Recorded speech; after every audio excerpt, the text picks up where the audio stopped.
Hi everybody, this is Brett at Progressive Mobility. Today we're going to be continuing to talk about the shoulder. We're going to talk about introducing some movements in the coronal plane. So with coronal plane movements, one of the big things that we have to think about is doing some abduction and adduction in that coronal plane. So when we talk about that, we've obviously talked about before the importance of the serratus anterior on the inside of the scap, creating that joint centration between the scapula and the thoracic wall. And when we start to think about scapulothoracic rhythm and in conjunction with glenohumeral movement as well as scapula movement, we think about how when the humerus has to go into abduction, we need the same movements to be coupled with the scapula. And so we have this outward rotation of the scapula as the humerus goes into abduction. That upward rotation is an important piece for helping us to get into an overhead position, whether it be reaching up for something overhead or catching a snatch position or a push-jerk position in Olympic lifting. And so for this coupled movement is really important. So this exercise we're going to go over is called lateroscapula. It's inspired by Dr. Ben Fergus from Grip Approach and Cornerstone Health, which is based up in Evanston, Illinois. We like to take a lot of those teaching and to kind of reproduce them and provide them to the patients in the population that we work with.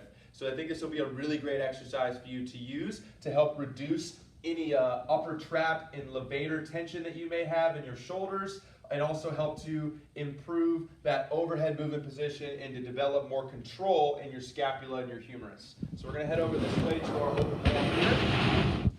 Take your hands and make diamond. Place those thumbs just at the level of the eyes or just above. Then you're going to lean your body into the wall, so I'm at a slight angle. I'm going to take 1 foot forward towards the wall, and then if my target arm is the right arm, I'm going to drop it down by my hip. My left forearm and my left elbow are pushing into the wall and up a little bit, and I'm pushing my chest away from the wall to create a nice wide position in my shoulder blades. Then from here I'm going to slowly drift my fingers up the wall, reaching my fingers out like I'm trying to grow them long. I'm going to feel a stretch out in my shoulder and my trap. I want to make sure that I don't elevate at the shoulder. We don't want the upper trap to become the primary mover of this exercise. We want to work on abduction, rotation upwardly of the scapula without shoulder elevation. We want to go as high as we can before we start to feel that rise in the shoulder. Then we want to drop that down, lift the arm off.